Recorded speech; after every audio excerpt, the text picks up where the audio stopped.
আমি সবাইকে সম্বোধন করে বলতে চাই, যারা জামাত ইসলাম করেন তাদেরকে আহ্বান জানাবো যে আপনারা আমার এই ভিডিওটা দেখবেন। ছাত্র শিবিরের ভাইদের আহ্বান জানাবো আপনারা দেখবেন। যারা ইসলামী আন্দোলন চরমনাই করেন তাদেরকেও জানাবো আপনারা দেখবেন। যারা অন্য আর যত ধরনের ইসলামী দল করেন তারাও দেখবেন। পাশাপাশি যারা বিএনপি করছেন তাদেরকেও উদাত্ত আহ্বান জানাবো যে আপনারাও, এবং এনসিপির ভাইরাও আপনারা আমার এই ভিডিওটা যদি সম্ভব হয় দেখবেন। আমি সকলের কল্যাণকামী হয়ে দেশের একজন নাগরিক হয়ে কোনো প্রকার পক্ষপাত ছাড়াই আমি দুই ধরনের আলোচনাই করব। আজকে এই গণতান্ত্রিক নির্বাচনের যে ফলাফল সেটির উপর সংক্ষিপ্ত কিছু বিশ্লেষণ, এবং যারা গণতন্ত্রের রাজনীতি করতে চান তাদের জন্য কিছু পরামর্শ আমার জায়গা থেকে।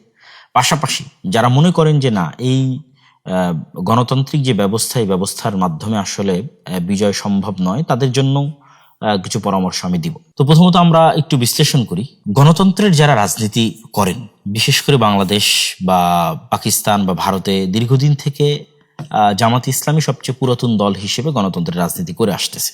জামাত ইসলামের জন্য বা এই ধরনের যারা গণতন্ত্রের রাজনীতি করেন এরকম ইসলামপন্থী দলের জন্য বিজয় অর্জন এই গণতান্ত্রিক সিস্টেমে কোনো দিনই কেন সম্ভব নয়, কখনোই কোনোদিন সম্ভব নয়। কেন? প্রথমত এখানে অলরেডি কয়েকটা বিষয়ের আপনারা আলোচনা করেছেন ফেসবুকে বিভিন্নভাবে, আমি দু একটা পয়েন্ট বলে দিই।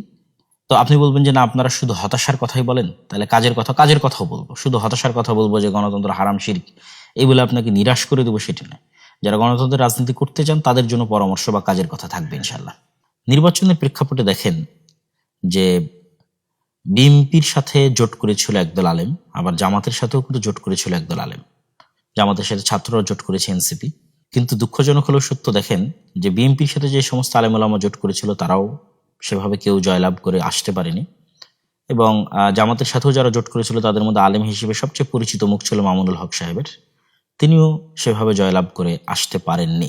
পাশাপাশি আরেকটি বিষয়ে আপনারা অবশ্যই খেয়াল করেছেন যে এই নির্বাচনকে কেন্দ্র করে কে কোন পক্ষের জোটে যাবে, কে কাকে ভোট দিবে, এটি নিয়ে আলেম ওলামাদের মধ্যে যে পরিমাণ কাদা ছোড়াছুড়ি হয়েছে আমার জানা নাই নিকট অতীতে। আমি আলেম ওলামা বলতে এখানে হানাফি আহলে হাদিস পার্থক্য করতেছি না, বরং যারা দেশের মেইন স্ট্রিমে আছে তাদের কথাই বলতেছি, তথা দেওবন্দি হানাফি আলেম ওলামা তাদের কথাই বলতেছি। তাদের পরস্পরের মধ্যে যে পরিমাণ কাদা ছোড়াছুড়ি হয়েছে, আমি আমার এই ছোট্ট বয়সে এই পরিমাণ কাদা ছোড়াছুড়ি নিকট অতীতে আর দেখিনি। বরং ভালো একটা একতাই দীর্ঘদিন থেকে দেখে এসেছি। শুধু তাই না, সবচেয়ে হাস্যকর যে বিষয়টি হয়েছে এবং লজ্জাস্কর হয়েছে আলেম ওলামার জন্য, যে ব্রাহ্মণবাড়ির একটা আসনে 3 জন আলেম ওলামা, একজন বিএনপির প্রতিনিধিত্ব করছেন বিএনপি জোটের, একজন জামাত এনসিপি জোটের, একজন চরমনাইয়ের ইসলামী আন্দোলন জোটের, 3 আলেম ওলামাকে পরাজিত করে একজন নারী প্রার্থী তিনি বিজয় লাভ করেছেন। তো এটি আলেম ওলামাদের অনৈক্য এবং রাজনীতিতে তাদের যে বিশাল একটা গ্যাপ থেকে গেছে, তারা বাংলাদেশের মাঠের বক্তব্য দার্স তাদরিসের সাথে রাজনীতির মাঠ যে এতটা সহজ বা সোজা নয়, কোনো একটা জায়গায় অবশ্যই কোনো কিন্তু বা কোনো জিজ্ঞাসাবোধক চিহ্ন অবশ্যই আছে, আত্মসমালোচনার জায়গা অবশ্যই আছে। যেখানে শুরু থেকে সকল ইসলামী দল একত্রিত হয়ে তারা বলল যে অন বক্সে তারা ভোট নিবে, সেখানে শেষ মুহূর্তে এসে সেটিও কিন্তু ভেঙে গেল। আবার দেওবন্দি আলেম ওলামার একদল শুরু থেকেই বলে আসতেছিলেন যে জামাত ইসলামকে ভোট দেওয়া হারাম বা তারা কাদিয়ানীদের চাইতেও খারাপ। তো এই যে এই নির্বাচনকে সামনে রেখে যে পরিমাণ কাদা ছোড়াছুড়ি হয়েছে মেইন স্ট্রিমে আলেম ওলামাদের মধ্যে, আমি নিকট অতীতে এরকম কাদা ছোড়াছুড়ি দেখিনি। এটি চরম একটি তিক্ত অভিজ্ঞতা হয়ে থাকবে এদেশের ইতিহাসে। প্রশ্ন হচ্ছে এখানে আসলে প্রথমত কেন সম্ভব নয়, দুটো পয়েন্টে আমি আলোচনা করতে চাই। 1 নম্বর হচ্ছে কাল্ট ফিগার, একজন ব্যক্তিকে ক্যারিশমাটিক লিডারশিপ মেনে তার অধীনে জোয়ার তৈরি করা। ক্যারিশমাটিক লিডারশিপ ছাড়া পৃথিবীতে শুধু গণতান্ত্রিক রাজনীতি নয়, কোনো বিপ্লবী কোনোদিন সাকসেসফুল হয়নি, তো ক্যারিশমাটিক লিডারশিপ যার কাল্ট ফিগার, আপনারা যারা ফ্যাসিজমের বিরুদ্ধে বলেন তারা বলেন যে কোনো কাল্ট ফিগার যেন তৈরি না হয়, কিন্তু আসলে কাল্ট ফিগার তৈরি না করলে আপনি রাজনীতি করতে পারবেন না। তাহলে আওয়ামী লীগের জন্য কাল্ট ফিগার কি? শেখ মুজিবুর রহমান।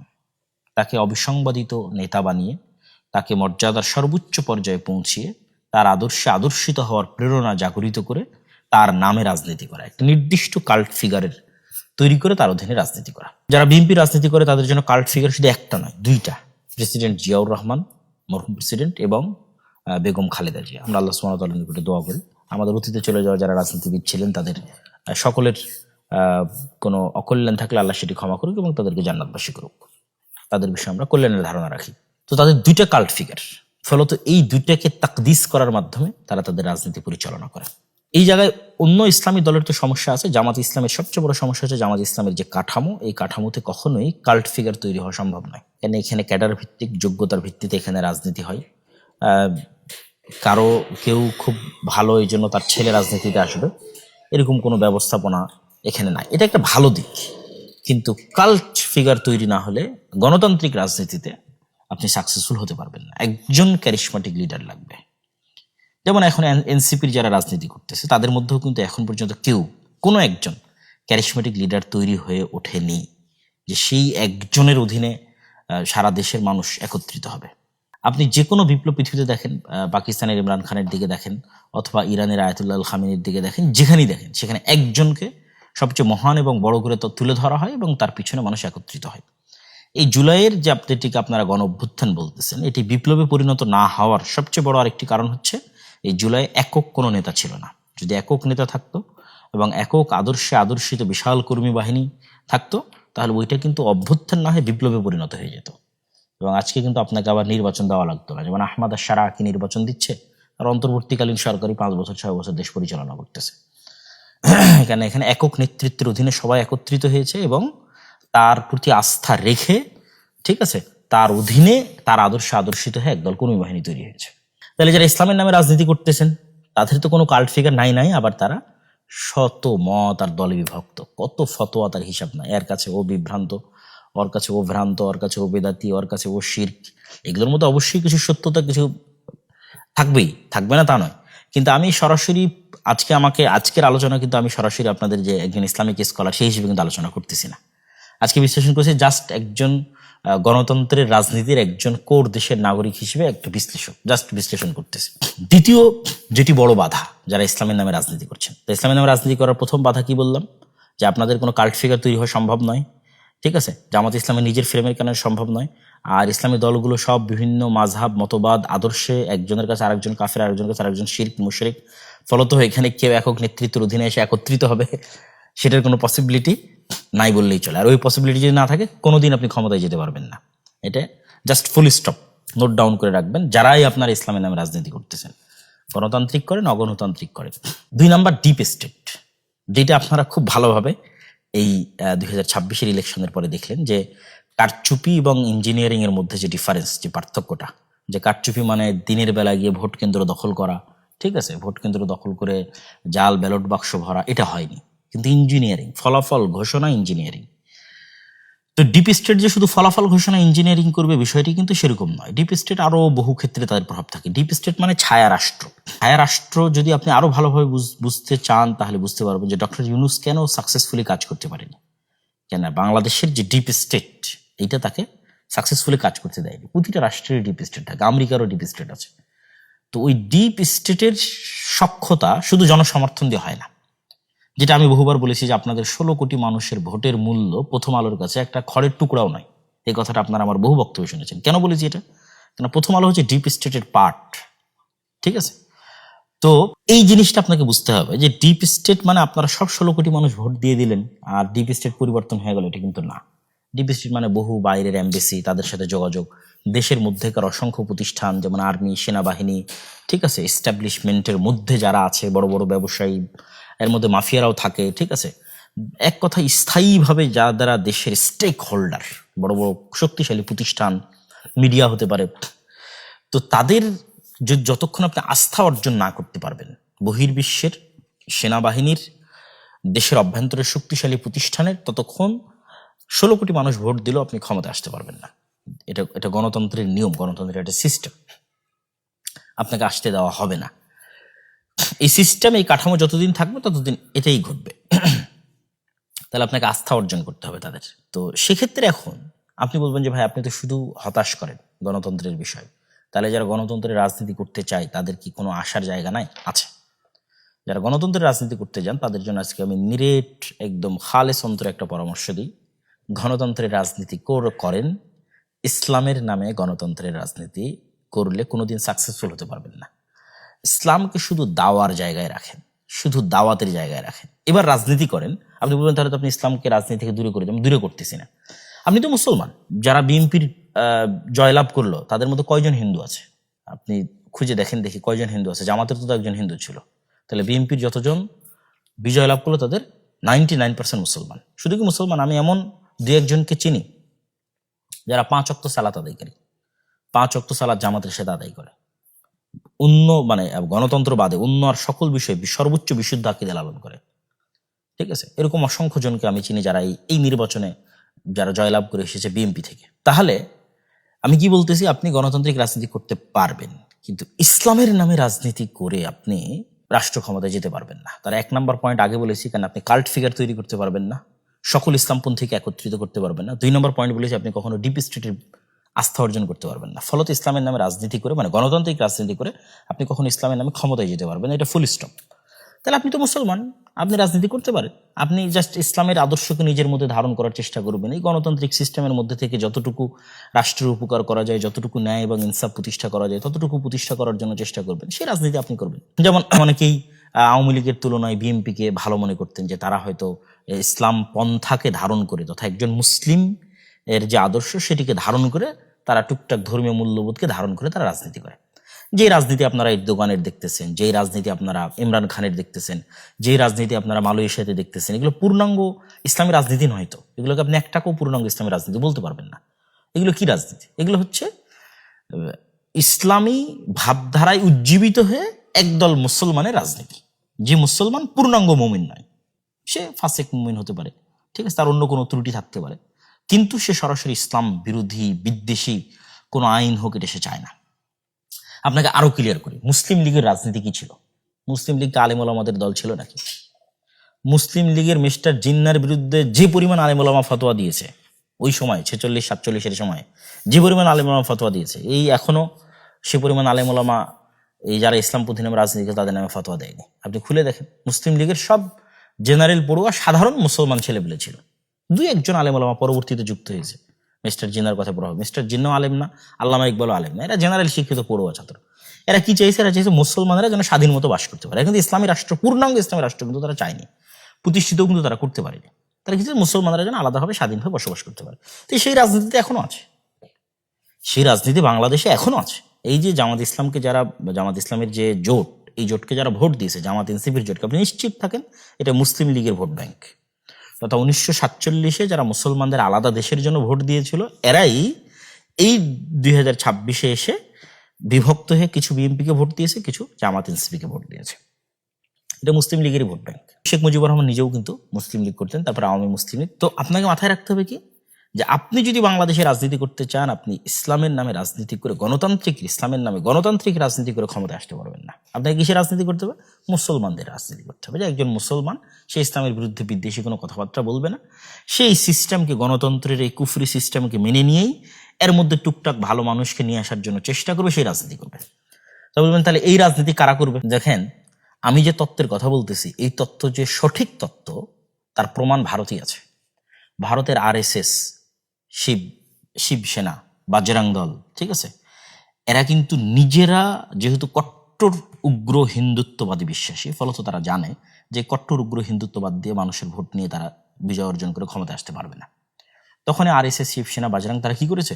তারা তাদের মডারেট হিন্দুদের দিয়ে আরেকটা নতুন রাজনৈতিক দল তৈরি করেছে, তার নাম বিজেপি। বিজেপি একটা রাজনৈতিক দল, এইটা সরাসরি উগ্র হিন্দুত্ববাদ তার মেইন মতাদর্শের মধ্যে আছে লিখিতভাবে, এরকম নয়, বরং তারা RSS কর্তৃক নিয়ন্ত্রিত হয়। RSS কট্টর উগ্রবাদ, তারা বাজরং দল, শিবসেনা কর্তৃক নিয়ন্ত্রিত, তারা কট্টর উগ্রবাদ। কিন্তু বিজেপি তারা সাধারণ হিন্দু, খুব যে হিন্দু ধর্মকে খুব ভালোভাবে মেনে চলে, খুব আল্লাহ মানে তাদের হিন্দু ধর্মের দিক থেকে খুব হিন্দু ধর্ম মেনে চলে, এরকম কিন্তু সতী সাধু এরকম কিন্তু নয়, ঠিক আছে। তো সেক্ষেত্রে এই যে জামাত ইসলাম সহ আর যারা ইসলামের নামে রাজনীতি করতেছে, সেটা ইসলামী আন্দোলন বাংলাদেশের চরমনাই হোক, সেইটা জমিয়তে কি যেন ওলামা ইসলাম একটা আছে, আর অনেক ইসলামের নামে যারা রাজনীতি করতেছে বাংলাদেশে, তাদের সকলের উচিত হবে তারা এরকম সাধারণ জেনারেল শিক্ষিত মুসলমান সন্তানদের দিয়ে একটা রাজনৈতিক দল তৈরি করবে। যেই কাজটা বিএনপি তাদেরকে অতীতে করে দিত, তারা যদি মনে করে যে এখন বিএনপি ছাড়াও তাদের এরকম একটা রাজনৈতিক দলের দরকার আছে, তাহলে এরকম একটা তারা সাধারণ মুসলমানদের এরকম একটা রাজনৈতিক দল তৈরি করবে। যেমন এনসিপি হতে পারে সেই রাজনৈতিক দল, যারা সরাসরি ইসলামী রাষ্ট্র প্রতিষ্ঠার রাজনীতি করবে না, কিন্তু এই দেশের মুসলমানদের, স্বাভাবিক মুসলমানদের যে অধিকার রক্ষার কথা সেটা বলবে। যেমন ওসমান হাদি করতো, যেমন আমাদের জুলাইয়ের যে ছেলেমেয়েরা তারা করতেছে। এই ধরনের ছেলে মেয়েদেরকে যদি আপনি এগিয়ে দেন, তাহলে এরা হচ্ছে একটা কাল্ট ফিগারও তৈরি করতে পারবে। কেন? যেহেতু সে সরাসরি ইসলামী নয়, ফলত এখানে ফতোয়া ফারাইজ আসবে না, মাসলাক আসবে না, মতবাদ আসবে না, আদর্শ আসবে না, শিরক বেদাত আসবে না, মানে এইগুলো নিয়ে মুসলমানদের ইসলামী দলগুলোর মধ্যে যে গন্ডগোল সেগুলো আসবে না। তাহলে কাল্ট ফিগার একটা তৈরি করতে পারবে। 2 নম্বর, যেহেতু তারা সরাসরি ইসলামী নয়, মডারেট সাধারণ মুসলমান, সেহেতু তারা ডিপ স্টেটের আস্থা অর্জন করতে পারবে। ডিপ স্টেট যেগুলো নিয়ে অ্যালার্জেটিক, সেগুলোর বিষয়ে তারা টুকটাক ম্যানেজও করতে পারবে। ম্যানেজ করার মাধ্যমে তারা দেখা যাচ্ছে ক্ষমতায় যাবে। এবং আপনারা যে মন্দের ভালোটা চাচ্ছেন, যে মন্দের ভালো নিয়ে আপনারা গত 1 মাস যাবৎ ফেসবুক একদম তোলপাড় করে ফেলেছেন, সেই মন্দের ভালোর একমাত্র সমাধান এইটা। সেক্ষেত্রে যত ইসলামের নামে গণতান্ত্রিক রাজনীতি দল আছে, এদের সবকে তাদের রাজনীতি অফ করে দিয়ে দাওয়াতি কাজ করতে হবে। তারা দাওয়াতি ফিল্ড তৈরি করবে, সন্তান তৈরি করবে, প্রজন্ম তৈরি করবে। আর ওই মুসলমানের সন্তানরা স্বাভাবিক, যতদিন অন্তত গণতান্ত্রিক সিস্টেম আছে ততদিন সেই গণতান্ত্রিক সিস্টেমে তারা রাজনীতি করবে। এটি গেল যারা গণতন্ত্রের মধ্যে দিয়ে ইসলামের রাজনীতি করতে চান তাদের জন্য পরামর্শ। যদি আপনাদের ভালো লাগে আপনারা পরামর্শ গ্রহণ করতে পারেন, আর না হলে আমি যেভাবে ফুল স্টপ দিয়েছি এটা আসলেই ফুল স্টপ। দেখেন, এই নির্বাচনেও জামাত ইসলাম কিন্তু চেষ্টা করেছে তার ইসলামী রাজনীতির খোলস থেকে বের হয়ে আসার। এটা ছাড়া তার কোনো উপায় ছিল না। মন্দিরে গেছে, তারপরে কত রকমের বক্তব্য, মূর্তি পূজার সাথে রোজার তুলনা, মানে একটা সেকুলার দলের মধ্যে যা যা অনুষঙ্গ থাকে তার সবকিছুই কিন্তু জামাত ইসলাম তার নিজের মধ্যে নিয়ে আসার জন্য কি করেছে, চেষ্টা করেছে। তাহলে কেন চেষ্টা করতেছে? সেটা অবশ্যই ডিপ স্টেটের আস্থা অর্জন করার জন্য, অবশ্যই সাধারণ জেনারেল শিক্ষিত মুসলমানদের আস্থা অর্জন করার জন্য। তাহলে আর ইসলামী দল রাখার কি দরকার? এই কথাটাই আমি বলতেছি, যে এই কাজগুলো যখন আপনি ইসলামের নামে করবেন তখন সেখানে ইসলামও কলুষিত হয়। দেখেন, আমি এবারের নির্বাচনের পূর্বে 2024 যে নির্বাচন এবং 2026 নির্বাচন, এই 2 নির্বাচনে আমি দেশে ছিলাম। ইতিপূর্বে আর কোনো নির্বাচনে দেশে থাকার সুযোগ হয়নি। 2008 যেটা তত্ত্বাবধায়ক সরকার আমলে যে নির্বাচন হয়েছিল তখন দেশে ছিলাম, তখন একটু কম বুঝতাম। এবারে এই 2 নির্বাচনে আমি বিভিন্ন নির্বাচনের যে তথ্য কেন্দ্র, বুথ, এগুলোতে আমি ঘোরার চেষ্টা করেছি। বিভিন্ন নির্বাচনী এলাকায় গত 5-10 দিন ঘোরার চেষ্টা করেছি। অসংখ্য যারা এমপি ক্যান্ডিডেট আছে, জামাত ইসলামের, বিএনপির অসংখ্য এমপি ক্যান্ডিডেটদের সাথে সাক্ষাৎ করেছি। আমার অবজারভেশন আপনাকে বলি, ভোট কেন্দ্র স্বাভাবিক একটা মানুষের ঘর থেকে অন্তত যাতায়াত খরচও যদি বলি, তাহলে অন্তত কোথাও 30 টাকার ভাড়ার দূরত্ব, কোথাও 40 টাকার, কোথাও 50 টাকার। যাদের বাড়ি একদম ভোট কেন্দ্রের পাশে তাদেরটা ভিন্ন, কিন্তু স্বাভাবিকভাবেই ভোট কেন্দ্র থেকে যারা মোটামুটি দূরত্বে আছে তাদের 30, 40, 50 টাকা ভাড়ার দূরত্বে। তো আমি অনেককে জিজ্ঞেস করলাম, ভাই আপনি কিভাবে যাচ্ছেন? তো অটোরিকশায় যাচ্ছে। অটোরিকশা কিভাবে পেলেন? তাহলে ওই দলের পক্ষ থেকে অটোরিকশা দেওয়া আছে। যাতায়াত খরচ, হ্যাঁ যাতায়াত খরচ দেওয়া আছে। তাহলে এই যে বিশাল একটা মানুষকে যারা যারা আপনাকে সাপোর্ট করে তাদেরকে ভোট কেন্দ্রে নিয়ে, আমি অন্য কথা বাদ দিলাম, জাস্ট ভোট কেন্দ্রে নিয়ে যাওয়ার জন্য কেন মানুষ ফ্রিতে ভোট দিতে যাবে? কত কোটি মানুষ ভোট দিয়েছে আপনি দেখেন দেখি, 12 কোটি মানুষের। আমার আব্বা আম্মা জীবনে কোনোদিন ভোট কেন্দ্রে যায়নি, তাহলে এটাকে ফেতনা মনে করে এই ভোট কেন্দ্রে যাওয়াকে। এরকম হাজার হাজার লক্ষ লক্ষ মানুষের যারা জীবনে কোনোদিন ভোট কেন্দ্রে যায়নি, তাহলে মানুষ নিজের খায়ে নিজের খরচ করে কেন ভোট কেন্দ্রে যাবে? কেউ যাবে না। তাহলে এই যে যত মানুষ ভোট কেন্দ্রে গেছে এদের অধিকাংশ মানুষই, অন্তত আমি গ্রামগঞ্জের লেভেলে বলতেছি, শহরে ঢাকা শহরের দিকে আমি ছিলাম না, গ্রামগঞ্জের লেভেলে বলতেছি, তাদেরকে যাতায়াত খরচ দেওয়া হয়েছে, তাদেরকে গাড়ি ভাড়া দেওয়া হয়েছে, তাদের জন্য আলাদা অটো রিজার্ভ করা হয়েছে, সেগুলোতে করে তারা ভোট কেন্দ্রে গেছে। তাহলে একটা নির্বাচনে কি পরিমাণ টাকার লেনদেনের প্রয়োজন হয় একটা নির্বাচনে জয় অর্জনের জন্য, এটা একমাত্র যারা রাজনৈতিক দল করে গণতান্ত্রিক তারাই জানে। আপনি টাকা ছাড়া জনগণকে ভোট কেন্দ্রে নিয়ে যেতে পারবেন না এবং অন্যের তুলনায় বিজয় অর্জন করতে পারবেন না। মানে জাস্ট ভোট গণনা পরে, মানে ইঞ্জিনিয়ারিং থামানোর জন্য ডিপ স্টেটের আস্থা অর্জনের জন্য পরের কথা বলতেছে, জাস্ট ভোট আর ভোট কেন্দ্রে যাবে, এটা আপনি টাকা ছাড়া করতে পারবেন না। আল্লাহ আলাম এই ভোটে কত হাজার কোটি টাকা খরচ হয়েছে, 2-3 হাজার কোটি টাকার নিচে অবশ্যই নয়। তাহলে আপনি ইসলামের নামে রাজনীতি করে একটা মানুষকে টাকা দিতে পারবেন? পারবেন না। যদি দেন তাহলে তো আপনার ইসলামী যে আদর্শের কথা বলছেন, সত্য ন্যায়, সেটা তো থাকলো না, তাই না? আল্লাহ সুবহানাহু ওয়া তাআলা ভালো জানে, যিনি সৈয়দপুর বিমানবন্দরে আটকা পড়েছিলেন তার কাছে সেই অর্থ কি বাবদ ছিল বা কি কারণে ছিল। কিন্তু এটি আলেম ওলামা হোক বা যারা ইসলামের নামে রাজনীতি করুক তাদের জন্য মানুষ হানিকর বা সম্মান হানিকর হয়েছে কিনা? অবশ্যই হয়েছে। তাহলে আপনি নিশ্চিত থাকেন গণতন্ত্রের এই সিস্টেমে আপনি যদি ইসলামের নামে রাজনীতি করতে চান আপনাকে মুনাফিক হয়ে যেতে হবে। এই যে খতিবে বাঙ্গাল জুনায়েদ আল হাবিব সাহেব, আমি কারো নাম নিয়ে বলি না, আজকে তার নাম নিয়ে বললাম, তিনি কি পরিমাণ তার আত্মমর্যাদাকে ভুলুণ্ঠিত করেছেন বিভিন্ন কথা এবং বিভিন্ন বক্তব্যে, সেটা আপনারা খুব ভালোভাবে জানেন। তাহলে এই পরিমাণ আত্মমর্যাদাকে ভুলুণ্ঠিত না করলে, এই পরিমাণ মানে যে কথা, যেটা আমি আমার পুরো কথায় তুলে ধরতে চাচ্ছি আর কি, যে এক কথায় আপনি গণতান্ত্রিক সিস্টেমের সাথে রাজনীতি করতে গেলে আপনাকে মুনাফিকের পথ অবলম্বন করতে হবে, আপনি জিততে পারবেন না। তাহলে কেন ইসলামের নামে এই কাজটা করবেন? এবং ইসলামের নামে যদি কাজটা করেন তবু জিততে পারবেন না। কেন বলেছি? ওই আগের 2টা পয়েন্ট, কাল্ট ফিগার তৈরি করতে পারবেন না, ডিপ স্টেট আস্থা অর্জন করতে পারবেন না। তাহলে কি করতে হবে? ইসলামকে আপনি দাওয়াতের জায়গায় রাখেন, আর সাধারণ মুসলমানের সন্তানদের দিয়ে দেন, যারা জেনারেল শিক্ষিত স্বাভাবিক, তাদেরকে দিয়ে দেন এই রাজনীতির ময়দানে, তারা রাজনীতি করুক, তাদেরকে আপনারা পিছন থেকে সাপোর্ট দিতে পারেন। আরো একটা কথা বলি, ইসলামের নামে রাজনীতি করার আর একটা ক্ষতির দিক আপনাকে বলি। আপনারা আমার সাথে যে কোনোভাবে দ্বিমত করতে পারেন, আমি জাস্ট ওপেন খোলামেলা মনের কথা আপনাদের সাথে তুলে ধরতেছি। ইসলামের নামে গণতান্ত্রিক রাজনীতি করার একটা ক্ষতিকর দিক হচ্ছে মুসলমানদের কাছে ইসলামকে শত্রু বানানো হয়। গত 17 বছর যেমন আওয়ামী লীগ সরকার যে কোনো দাড়ি টুপি দেখলে মনে করতো যে মনে হয় আমার শত্রু, যে হয়তো রাজাকার অথবা জামাত অথবা শিবির, ঠিক আছে। এখন বিএনপি সরকারও যে ক্ষমতায় আসতেছে, সেও মনে করবে, যে কোনো দাড়ি টুপিকে দেখলে তার অন্তরে কাজ করবে যে এই মনে হয় জামাত, এ মনে হয়, যেমন উনি তো বলেইছেন যে গুপ্ত, ঠিক আছে, এটা তার অন্তরে কাজ করবে, অথচ সে কিন্তু মুসলমান। তথা পুরো বিএনপিতে যারা আছে তারা সবাই মুসলমান। তাহলে বিএনপির এই সমস্ত মুসলমান নেতাদেরকে আমরা ইসলামের শত্রু বানিয়ে দিলাম। আমরা যদি ইসলামের নামে রাজনীতি না করে স্বাভাবিক রাজনীতি করতাম, তাহলে কিন্তু শুধু মুসলমানদের রাজনীতি করতাম, তাহলে কিন্তু ইসলামকে শত্রু বানানো হতো না। যে কোনো দাড়ি টুপিওয়ালা মানুষকে দেখলে কিন্তু তারা শত্রু মনে করতো না।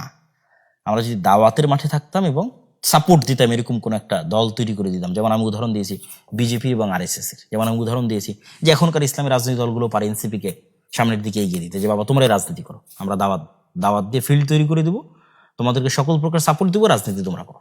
এনসিপির ছেলেদের কথা বলতে পারেন আপনারা। তো এইগুলো আপনাদের জন্য পরামর্শ। ইসলামের নামে রাজনীতি করতে গিয়ে আমরা মুসলমানদের কাছেই ইসলামকে শত্রু বানিয়ে ফেলতেছি, এটার একটা দীর্ঘমেয়াদী ক্ষতিকর প্রভাব আছে। তাহলে আমি যারা গণতন্ত্রের রাজনীতি করে তাদেরকে আমি হতাশ করছি না, কিন্তু তাদেরকে সমাধানও দিচ্ছি। এবার যারা গণতন্ত্রের এই রাজনীতিকে পছন্দ করেন না, যেমন তার মধ্যে আমিও একজন, আমিও আমার বহু বক্তব্যে এই গণতান্ত্রিক সিস্টেমের কথা বহুবার তুলে ধরেছি, যেটির মধ্যে দিয়ে ইসলাম প্রতিষ্ঠা করা সম্ভব নয়। আজকে তো আরো বিস্তারিত ব্যাখ্যা সহ আপনাদের কাছে তুলে ধরলাম, এত খোলামেলা আলোচনা আমি অতীতে কখনো করিনি। বিএনপির ভাইদের জন্য আমার কিছু নাসিহা আছে, এবং যারা গণতন্ত্রের বাইরে গিয়ে ইসলাম প্রতিষ্ঠা করতে চান তাদের জন্য নাসিহা আছে। তো যেহেতু এতক্ষণ একটু সরাসরি একদম পলিটিক্যাল আলোচনা করছি, আমি জন্য বিএনপির ভাইদের জন্য নাসিহাতে আমার বক্তব্য শেষ করি। আমি মনে করি যে বিএনপির তারাও মুসলমান, এবং তাদের সাথে আমাদের আন্তরিক হওয়া উচিত। তাদের সাথে আমাদের, যারা ইসলামের নামে রাজনীতি করছেন, যারা মুসলমানদের রাজনীতি করছেন, তাদের শত্রুতাপূর্ণ যে মনোভাব, এটা দিন শেষে আমাদের ইসলামকে ক্ষতিগ্রস্ত করবে। তাহলে কি করা উচিত? সৎ উপদেশ এবং দোয়া। এই কথা আমরা আগেও বলেছি এবং এখনো বলছি। এবং এই সৎ উপদেশ এবং দোয়ার জায়গা থেকে বিএনপির যারা দায়িত্বশীল, যারা নেতৃস্থানীয় আছেন, তারেক রহমান সাহেবের সাথে আমার যখন দেখা হয়েছিল, তখন আমি তার কাছে এই কথাগুলো তুলে ধরেছিলাম। আজকেও আমি একটি কথা বলে বিএনপির ভাইদের শেষ করব, তাদের প্রতি নাসিহা, সেটি হচ্ছে বিভাজনের রাজনীতি না করা। গণতন্ত্রের রাজনীতির একটা বড় অনুষঙ্গ হচ্ছে বিভাজনের রাজনীতি। আর ভারতের রাজনৈতিক বয়ান হচ্ছে মুক্তিযোদ্ধা বনাম রাজাকার। অবশ্যই 47 যেমন আমাদের ইতিহাসের অন্যতম গুরুত্বপূর্ণ অংশ, 71 আমাদের ইতিহাসের অন্যতম গুরুত্বপূর্ণ অংশ, 24 আমাদের ইতিহাসের অন্যতম গুরুত্বপূর্ণ অংশ, কিন্তু এটিকে বেস বানিয়ে কারোর সাথে চিরন্তনভাবে শত্রুতা তৈরি করে রাখা, দেশেরই নাগরিকদের একটা অংশকে বৈষম্যের শিকার করা, এটা দেশকে ধ্বংস করে দেয়। তো অন্তত অতীতের সরকার যে ভুলগুলো করেছে, আপনারা সেই ভুলগুলো যদি না করেন, আপনারা যদি দেশের মধ্যে বিভাজনের রাজনীতি তৈরি না করেন, উদারতা দেখান, আশা করি যে আল্লাহ সুবহানাহু ওয়া তাআলা আপনাদের শাসনে কল্যাণ দিতে পারে। জুলম না হলে, বিভাজনের রাজনীতি তৈরি না হলে আল্লাহ সুবহানাহু ওয়া তাআলা এটির মধ্যে বরকত দিতে পারে। তো এই ছোট্ট আপনাদের জন্য পরামর্শ, যে যারা আপনারা বিজয়ী হয়েছেন তারা অবশ্যই পরাজিতদের প্রতি ইনসাফ করবেন, যেটা ওসমান হাদিও বলতো যে আমি আমার শত্রুর সাথেও ইনসাফ করতে চাই। তাহলেই দেখবেন একটি উন্নত মানের চমৎকার একটি ইনসাফের বাংলাদেশ আমরা তৈরি করতে পারছি। এই আশা আমরা আপনাদের কাছে রাখি, এবং আমাদের এই কল্যাণকামিতাও থাকবে। আলহামদুলিল্লাহ, আমরা ব্যক্তিগতভাবে আমরা কখনো না কোনো রাজনৈতিক দলের পক্ষে অবস্থান নিয়েছি, না কোনো রাজনৈতিক দলের বিপক্ষে অবস্থান নিয়েছি। আমরা সবসময় যেটা কোরআন এবং হাদিসের আলোকে সত্য এবং সঠিক মনে হয়েছে আমাদের কাছে, সেটি নাসিহা হিসেবে, তত্ত্ব হিসেবে, উপদেশ হিসেবে দেশ ও জাতির কাছে তুলে ধরেছি, এবং আমরা আমাদের জায়গায় কোরআন এবং হাদিস অনুযায়ী যেটি খেদমত করার প্রয়োজন মনে করেছি, আল্লাহ সুবহানাহু ওয়া তাআলার সন্তুষ্টির জন্য সেই খেদমত করছি এবং করে যাচ্ছি। এবার সর্বশেষ পয়েন্ট, যারা গণতন্ত্রের বাইরে গিয়ে ইসলামের বিজয় দেখতে চান, আপনাদের কাজ কি? আপনাদের সবচেয়ে বড় কাজ, এটা আমি আমার বহু বক্তব্যে বলেছি এবং আজকেও বলছি, আমার এই কথা কখনো চেঞ্জ হবে না, যে ঈমান বিল গায়বে ইয়াকিন, পরকালে চরম লেভেলের আস্থা এবং বিশ্বাস, ন্যায়পরায়ণতার চর্চা ছোটবেলা থেকেই, একদম ঘর থেকেই, সমাজ এবং পরিবার থেকেই ন্যায়পরায়ণতার চর্চা তৈরি করা এবং শুরু করা। এবং 3 নাম্বার, শক্তিশালী প্রতিষ্ঠান। যেমন এই যে নির্বাচনের সময় দেখলেন যে যারা জামাত এনসিপি জোটে ছিল তাদের কি হাহাকার, যে তাদের কোনো পত্রিকা নাই, তাদের কোনো নিউজ চ্যানেল নাই, তাদের কোনো নিউজ পেপার নাই, ঠিক আছে, জাস্ট ফেসবুকে কয়েকটা হাতে গোনা পেজ। তাহলে শক্তিশালী প্রতিষ্ঠানের কিন্তু অভাব আছে। তো ওসমান হাদি বলতো যে জীবন দেওয়া অনেক সহজ, কিন্তু বাস্তবে কোনো কিছু করা এটা কঠিন। আমাদের করার লোক লাগবে, জ্ঞান অর্জনের লোক লাগবে, প্রজন্ম তৈরি করার লোক লাগবে। আর যারা গণতন্ত্রের বাইরে গিয়ে ইসলাম প্রতিষ্ঠা করতে চান তাদের জন্য আমার কথা হচ্ছে, কোনো কিছুর পরিপূর্ণ ধ্বংস ছাড়া কোনো কিছুর পরিপূর্ণ উত্থান হয় না। আমি বিল্ডিংটা রেখে দিয়ে এখানে আর একটা নতুন বিল্ডিং যেটা এর সাথে যায় না, নতুন ভিন্ন ডিজাইন কেমনে বানাবো বলেন? আমি এই বিল্ডিং এর ডিজাইন রেখে এখানে প্লাস্টার করতে পারি। এখানে যদি সম্পূর্ণ ভিন্ন ডিজাইনের একটা বিল্ডিং বানাতে চাই তাহলে আগের ডিজাইনটা ভেঙে ফেলতে হবে, কিছু করার নাই। তাহলে গণতন্ত্রের পূর্ণাঙ্গ পতন ছাড়া আপনারা যারা পূর্ণাঙ্গ ইসলাম চান আপনাদের এটা সম্ভব নয়। যেন আমি বলেছি যে 36শে জুলাই গণতন্ত্রের পতন ঠেকানো হয়েছে। এটা আমাদের কাছে মনে হয়েছে শেখ হাসিনার পতন, জি না, শেখ হাসিনার পতন না, শেখ হাসিনাকে সরিয়ে ফেলার মাধ্যমে গণতন্ত্রের পতন ঠেকানো হয়েছে। কেন, তখন যদি শেখ হাসিনা থাকতো এবং আর্মি যদি অস্ত্র উঠাতো তাহলে ওই দিন গণতন্ত্র ডেড বডি হয়ে যেত, অলরেডি আইসিইউতে ছিল, পরিপূর্ণরূপে মারা যেত। বাংলাদেশে একটা গৃহযুদ্ধ তৈরি হতো, সেই গৃহযুদ্ধের পরে আপনি দেখতেন যেখানে পূর্ণাঙ্গ ইসলাম প্রতিষ্ঠা হয়েছে। তো পূর্ণাঙ্গ পতন ছাড়া পূর্ণাঙ্গ উত্থান হয়। তখন তা আপনি বলবেন যে তাহলে কি আমরা নিজে থেকে পূর্ণাঙ্গ পতন করবো? জি না। ইসলামে সবসময় মানুষের যান, জীবন এবং মালের নিরাপত্তা সর্বাগ্রে। এটির উপরে ইসলামে কিছুই নাই, মানুষের জীবনের চাইতে আর কিছু নাই উপরে। তাহলে মানুষের যান, জীবন এবং মালের নিরাপত্তার জন্য আপনাকে আপনার যে কাজটা, আপনার জায়গার যে কাজটা সেটা করে যেতে হবে। আপনার জায়গার কাজ কি? ঈমান বিল গায়বে ইয়াকিন তৈরি করা, পরকালে আস্থা তৈরি করা, ন্যায়পরায়ণতার চর্চা একদম ঘর থেকে শুরু করা, বোনকে সম্পত্তি ঠিকভাবে দিচ্ছেন কিনা, আশেপাশে কেউ অন্যায় করলে প্রতিবাদ করা। আমরা তো প্রতিবাদ করি না, আমরা আল আমরু বিল মারুফ ওয়ান নাহি আনিল মুনকার করি না। আল আমরু বিল মারুফ ওয়ান নাহি আনিল মুনকারের চর্চা বাড়ানো, একদম গ্রামগঞ্জ লেভেল থেকে আল আমরু বিল মারুফ ওয়ান নাহি আনিল মুনকারের চর্চা বাড়ানো এবং শক্তিশালী প্রতিষ্ঠান তৈরি করা। আর অপেক্ষায় থাকা যে কবে এই গণতন্ত্রের কাঠামোর পতন ঘটবে। আমি আমার বহু বক্তব্যে বলেছি, যেহেতু গণতন্ত্র পূর্ণাঙ্গ ন্যায় বিচার দিতে পারবে না, সেহেতু গণতন্ত্রের একদিন পতন হবে।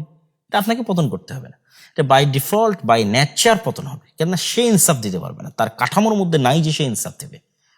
ফলত যেহেতু সে ইনসাফ দিবে না, মাজলুম তো জুলুমের বিরুদ্ধে আওয়াজ উঠাবেই। তখন এরকম 36শে জুলাই এমনি আবার 15-20 বছর পর আপনি দেখবেন যে আবার হচ্ছে 36শে জুলাই। 30 বছর পর আপনি আবার দেখবেন, যদি হায়াতে বেঁচে থাকেন, যেরকম 36শে জুলাই হচ্ছে। কেন, এই কাঠামো আপনাকে ন্যায় বিচার দিতে পারবে না। এই কাঠামো ন্যায় বিচার না দিতে পারলে জুলুম হবে। জুলুম হলে কি হলে মানুষ জুলুমের বিরুদ্ধে আওয়াজ উঠাবে। জুলুমের বিরুদ্ধে আওয়াজ উঠালে আবার কি হবে? আবার এরকম 36শে জুলাই হবে। কিন্তু এই রকম পরবর্তী 36শে জুলাই যেন আপনার একটা কাল্ট ফিগার থাকে, একক নেতা থাকে, যার অধীনে সবাই কর্মী হিসেবে, যার অধীনে তারা একত্রিত। তাহলে তখন কি হবে? তখন আপনি পূর্ণাঙ্গ বিপ্লব প্রতিষ্ঠা করে ফেলতে পারবেন, আদারওয়াইজ পারবেন না। তাহলে সেক্ষেত্রে আমি কি বললাম যে গণতন্ত্রের যে পূর্ণাঙ্গ পতন, এটা আল্লাহর পক্ষ থেকেই হবে, এমনি হবে। কিভাবে হবে এটা আল্লাহ সুবহানাহু ওয়া তাআলা ভালো জানেন। যেমন ধরেন আমেরিকার যে বিশাল সাম্রাজ্য, আল্লাহ সুবহানাহু ওয়া তাআলা বলেছেন যে আল্লাহ সুবহানাহু ওয়া তাআলা যদি একদল মানুষকে তার একদল মানুষের পতন না করাতেন, আল্লাহ দাফাল্লাহি নাস বা'দাহুম বিবা'দ, তাহলে পৃথিবীতে জুলুমের কারণে মানুষ অস্থির হতো। আজকেও যদি ফেরাউন জীবিত থাকতো কি হতো বলেন তো? আপনি বলেন যে 5000 বছর হয়ে গেছে, ফেরাউন এখনো জীবিত আছে, তাহলে আজকে আমাদের অবস্থা কি হতো? এটা আল্লাহ করেননি, ফেরাউনকে আল্লাহ ধ্বংস করে দিয়েছে মানুষকে বাঁচানোর জন্য। তো এইরকম সুপার পাওয়ার আজকে আমেরিকা আছে, তার আগে সুপার পাওয়ার রাশিয়া ছিল, তার আগে আর কেউ ছিল, ইংল্যান্ড সুপার পাওয়ার ছিল, ইংল্যান্ড চলে গেছে, রাশিয়া চলে গেছে, আমেরিকা চলে গেছে, আমেরিকাও যাবে একদিন। তাহলে এরকম সুপার পাওয়ারের পতন হবে। যখন দেখবেন যে আমেরিকার সুপার পাওয়ারের পতন হচ্ছে, কিভাবে হবে এটা আল্লাহ সুবহানাহু ওয়া তাআলা জানেন। কে জানতো রাশিয়া ইউক্রেন যুদ্ধ এতদিন দীর্ঘায়িত হবে? কে জানতো? কেউ জানতো না। এই রাশিয়া ইউক্রেন যুদ্ধ এত দীর্ঘায়িত হওয়ার কারণে যে সিরিয়াতে আহমদ আশ-শারা বিজয়ী হয়েছে। এই রাশিয়া ইউক্রেন এত যুদ্ধ দীর্ঘায়িত হওয়ার কারণেই তো আফগানিস্তানে তালেবানরা ক্ষমতা আসতে পেরেছে। যদি রাশিয়া ইউক্রেন যুদ্ধ না হতো এরা জীবনেও পারতো না, বুঝলেন? এগুলো আল্লাহর পক্ষ থেকে হয়। তো এরকম কোনো এক ছোট্ট অজুহাতে দেখবেন এই যে অ্যাপস্টাইন ফাইল, যেটা আমি তো বলি যে এটা আমেরিকার অধপতনের শুরু। আল্লাহ বড় বড় পরাজয়গুলো দেন ছোট্ট ছোট্ট জিনিস দিয়ে, অতি ছোট্ট, আপনি বুঝবেন না যে কোন ক্ষুদ্র জিনিস থেকে পরাজয় শুরু। আমেরিকার অধপতন মানেই তো গণতন্ত্রের অধপতন ভাই। আজকে আমেরিকার পতন হবে, কালকে সব জায়গাতে গণতন্ত্র গায়েব হয়ে যাবে, এটাই নিয়ম। যে যে আদর্শের ধারক ও বাহক, তার পতনের সাথে সাথে সে আদর্শ গায়েব হয়ে যায়। তাহলে আপনাকে কি করতে হবে? আপনাকে প্রস্তুতি নিতে হবে, ওই দিন আসার অপেক্ষায় থাকতে হবে। আপনার প্রস্তুতি হবে ঈমান বিল গায়ব ইয়াকিন, আপনার প্রস্তুতি হবে পরকালে আস্থা, আপনার প্রস্তুতি হবে ন্যায়পরায়ণতার চর্চা। কেন ন্যায়পরায়ণতার চর্চার মাধ্যমে নেতা তৈরি হয়, আদারওয়াইজ নেতা তৈরি হয় না। ন্যায়পরায়ণতার চর্চা যদি আমি না করি, ধরেন আমি যদি না করি, আমিও নেতা না। এটা হলো সিম্পল কথা, যে তার মানে আমি বলতেছি মানে যে আমি নেতা তা না। কিন্তু আমি যদি ন্যায়পরায়ণতার চর্চা না করি, আমিও নেতা না। যে ন্যায়পরায়ণতার চর্চা করবে সেই নেতা হবে। বহু ছোট্ট কুড়ে ঘর থেকে এসে নেতা হয়ে যেতে পারে, কোনো গ্যারেন্টি নেই কে কোথায় থেকে এসে কিভাবে নেতা হবে। ন্যায়ের চর্চা করতে গিয়ে নেতা তৈরি হবে, অন্যায়ের প্রতিবাদ করতে গিয়ে নেতা তৈরি হবে। এটি স্বাভাবিক এবং সিম্পল রুলস নেতা তৈরি হওয়ার। তার ঈমান বিল গায়বে ইয়াকিন, পরকালে আস্থা, ন্যায়পরায়ণতার চর্চা, শক্তিশালী প্রতিষ্ঠান। আর অপেক্ষা কবে এই গণতন্ত্রের পূর্ণাঙ্গ পতন হয়। যেদিন গণতন্ত্রের পূর্ণাঙ্গ পতন হবে সেদিন যদি আপনি প্রস্তুত থাকেন, যেমন 36 জেলে আপনি প্রস্তুত ছিলেন না, যদি আপনার প্রস্তুত থাকেন পূর্ণাঙ্গ ইসলাম প্রতিষ্ঠা হয়ে যাবে। আর যদি প্রস্তুত না থাকেন তাহলে তো এটার জন্য আপনি নিজেই দায়ী। তাহলে ইমিডিয়েট রেজাল্টের আশা বাদ দিতে হবে, ইমিডিয়েট উত্তেজনা বাদ দিতে হবে, বিশাল দীর্ঘমেয়াদী 30 বছরের প্ল্যান করে প্রস্তুতি নিতে হবে। তো আশা করি আমি নির্বাচন পরবর্তী যে পর্যালোচনা ছিল সেই পর্যালোচনায় আমি সকলের জন্য আজকে নাসিহা দিয়েছি, একদম শতভাগ আমার হৃদয়কে পরিষ্কার করে, কারো প্রতি চুল পরিমাণ পক্ষপাতিত্ব না রেখে। আলহামদুলিল্লাহ, আল্লাহ আল্লাহর কসম, কারো প্রতি চুল পরিমাণ পক্ষপাতিত্ব নাই। যারা আমাদের সম্পর্কে জানেন এবং বুঝেন তারাও খুব ভালোভাবে জানেন। তো আমি সম্পূর্ণ শতভাগ ন্যায় এবং ইনসাফের সাথে জামাত ইসলাম, ইসলামী আন্দোলন চরমনায়, যারা ইসলামের নামে গণতন্ত্রের রাজনীতি করে তারা, এনসিপি ছাত্ররা, তারপরে বিএনপি এবং সর্বোপরি যারা গণতন্ত্রের বাইরে গিয়ে ইসলামের বিজয় চান, তাদের সকলের জন্য তাত্ত্বিক বলেন, বাস্তব বলেন, সকল ধরনের পরামর্শ আপনাদের জন্য দিয়েছি। আল্লাহ সুবহানাহু ওয়া তাআলা আমাদের দেশকে শান্তি শৃঙ্খলায় পরিপূর্ণ করে দিক, আমাদের এই জাতিকে আল্লাহ সুবহানাহু ওয়া তাআলা রক্ষা করুক। এই দেশের মানুষ বহু রক্ত দিয়েছে, বহু রক্ত। সেই মোগলদের পূর্বের আমল থেকে এখানে স্বাধীন সুলতানি শাসন আমলের জন্য লড়াই হতো। বাঙালিরা স্বাধীনতা প্রিয় জাতি, তারা বিদ্রোহী জাতি। শাসন করতে পারুক আর না পারুক, নিজেদের শাসন ধরে রাখতে পারুক আর না পারুক, আরেকজনকে উল্টায় ফেলতে খুব পারে। মানে বিদ্রোহী হিসেবে তারা খুব বিখ্যাত। ওই দিল্লির সুলতানরাও তাদের কোনোদিন কন্ট্রোলে রাখতে পারতো না। এই যে 12 ভূঁইয়া, এরা কিন্তু বিদ্রোহী, ঠিক আছে? মোগলের বিরুদ্ধে এরা যুদ্ধ করেছে। তো বাঙালিদের একটা ভালো গুণ আছে, আল্লাহ সুবহানাহু ওয়া তাআলা আশা করি যে বাংলাদেশ এবং বাংলাদেশের এই মাটি যেখানে হাজার হাজার শহীদের রক্ত আছে, এটিকে আল্লাহ সুবহানাহু ওয়া তাআলা কখনোই মুশরিকদের পদানত করবেন না, অধীনস্থ করবেন না। এটি আল্লাহর কাছে চাওয়া এবং দোয়া। আমাদের পরবর্তী প্রজন্ম যেন মুশরিকদের গোলাম না হয়, এটি আল্লাহ সুবহানাহু ওয়া তাআলার কাছে কামনা। সেই ব্যবস্থা যেন আল্লাহ সুবহানাহু ওয়া তাআলা করে দেন, সেই ব্যবস্থা করার তৌফিক যেন আল্লাহ সুবহানাহু ওয়া তাআলা আমাদের দান করেন। আল্লাহুম্মা আমিন।